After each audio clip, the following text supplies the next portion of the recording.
Radio Outcast is a bizarre, gun-slinging podcast for mature audiences.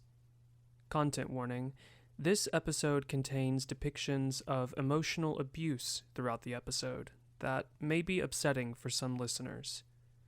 We encourage our listeners to prioritize their safety before venturing ahead. Thank you.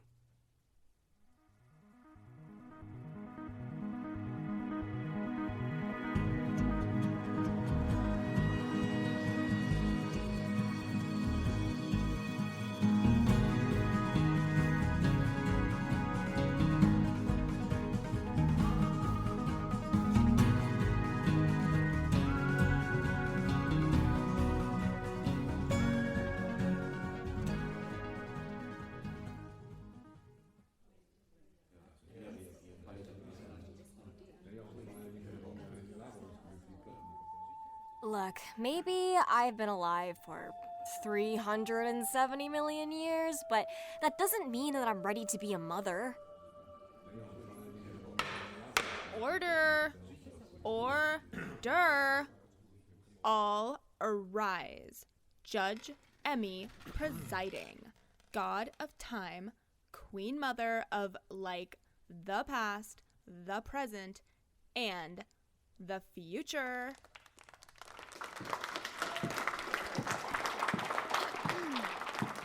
Thanks, Trey, much. You, beautiful bailiff. Although you did forget to mention quantifier of reality, ruler of the fourth dimension, and most recently voted sexiest higher god for the 400 millionth year running. That's when I knew my ex had lost her fucking mind. Emmy made herself judge, prosecutor, and even the jury. She'd be sitting in the judge's seat and then just disappear into thin air, appearing somewhere else in the courtroom in an entirely different outfit. Coda flew around my head, tweeting up a storm. At least I have one friend during all of this bullshit. My powder blue mockingbird has been by my side all these years, but I'll need more than my little familiar to survive this bogus trial. Ever since the 4,000-year-long trial between a sea god and the money goddess, order and chaos have dipped from the Heaven's Court entirely. Too much work, they both said. Now, Emmy has taken the reins. You may be seated. The trial between the messenger god of sound, known as Helix, versus the god of time, known as me, Emmy, is now in session. Do we have, opening statements? As a matter of fact, I do. If you're going to drag the entire pantheon into our fucked up relationship problems, then allow me to set the record straight. Emmy has controlled me for the Judge, past... let's ignore Helix's petty outburst and get down to business. As we all know, when two gods are united,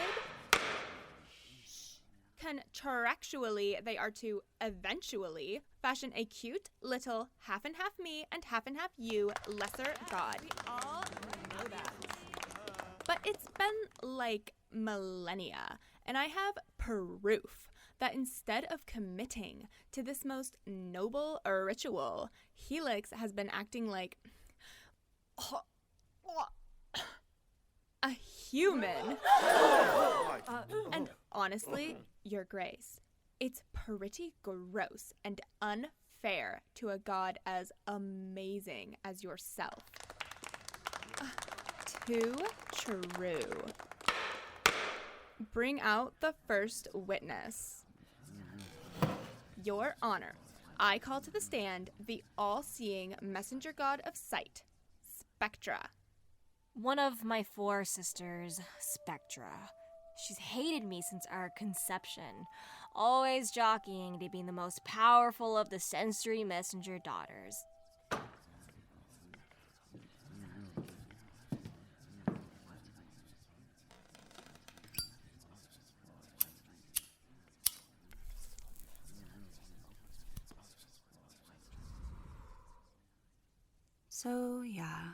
I saw Helix spending her days and nights on Earth, partying and DJing in the basements of clubs in New York City with the humans.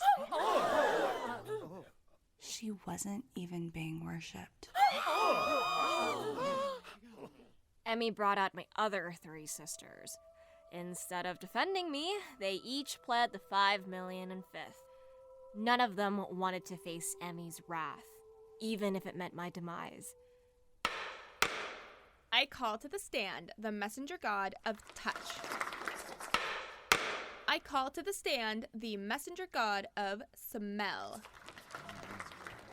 Spectra was the worst. It was obvious she wanted me to face the maximum punishment, because making me look bad has always been her favorite way of winning. The others didn't have much to add. They all agreed I'd gone too long without fulfilling my end of the contract. Because of Emmy, I had been allowed to create things like the ticking of a clock, the chorus of birds in the morning. Hell, even hip-hop wouldn't exist without our union. All Emmy was asking for, in the god's eyes, was what was owed to her. A divine child. That's enough, witnesses. I think, we've all heard enough. Am I right, my sweet audience?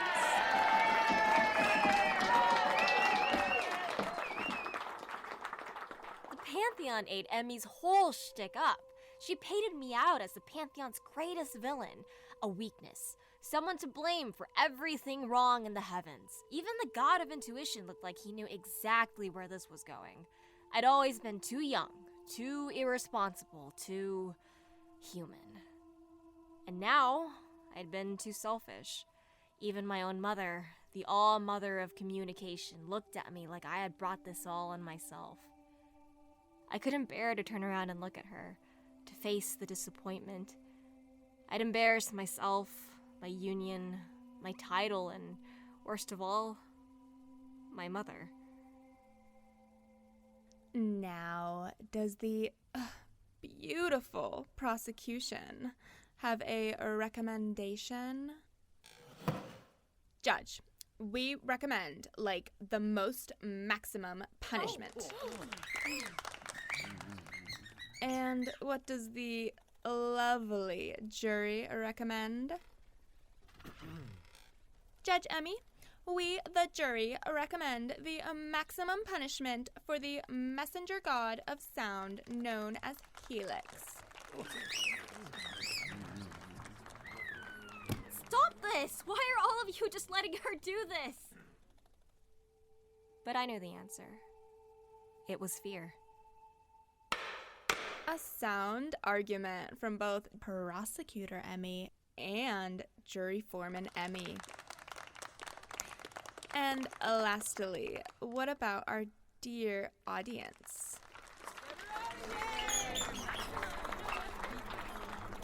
What? You can't ask them! Well, Helix, it seems the verdict is totally clear. You must know that this comes from a place of love. My love. Love? Did you ever actually love me? You think because you're some higher god, you can sleep around with dozens of other minor deities behind my back and I'm not supposed to care? No, I think you used me. And as a matter of fact, I think all of you gods just use each other and I'm... Oh. You know what you sound like? A human. And since you want to act so humanoid, well, let's grant your petty wish. For Helix, I grant the maximum punishment. Wait, what the fuck is...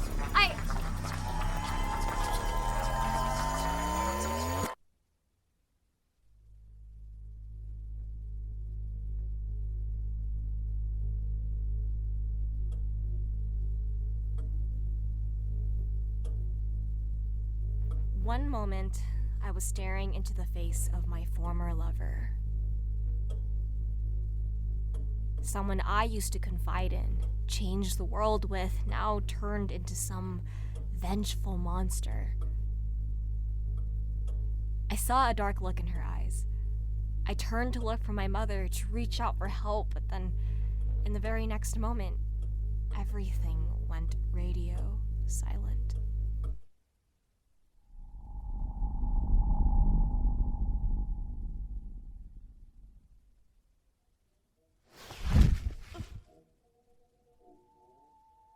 I found myself sitting on top of a heap of funky silk dresses. For a moment, I thought I was back in Brooklyn.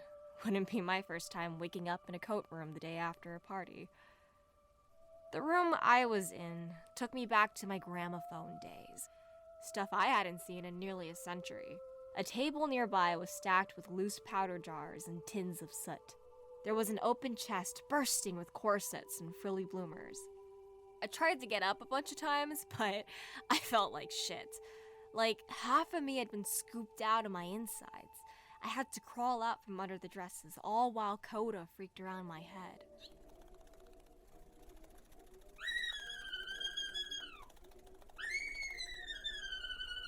Fuck.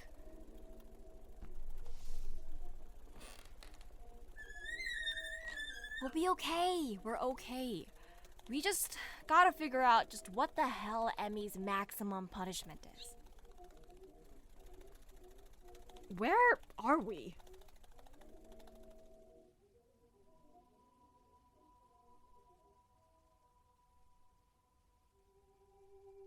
$370 million years I've been a god, teleporting back and forth between the heavens and earth.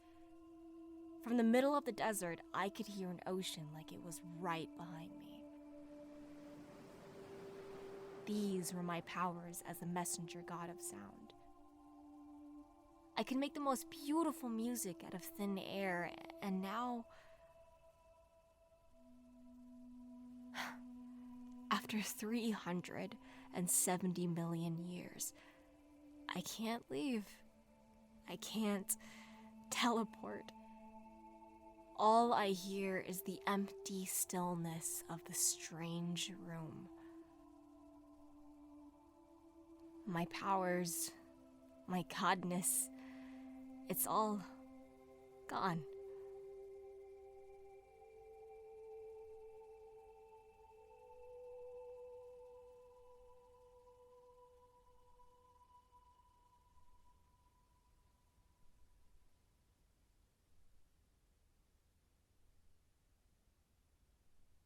Radio Outcast was created by Fernanda Vidaurrazaga and J.T. Lachausse and produced by Ann Hughes, starring Jay Duong as Helix, Ann Hughes as Emmy, Daniel Sotelo as Coda, and Fernanda Vidaurrazaga as Spectra. This episode was written by Fernanda and J.T., directed by Fernanda, dialogue editing by Ann, sound design by J.T., and music by Samuel Kinsella. You can find us online at radiooutcast.com or follow us on Instagram at radiooutcastpod and Twitter at radio_outcast. If you like what you hear, please leave us a review on iTunes.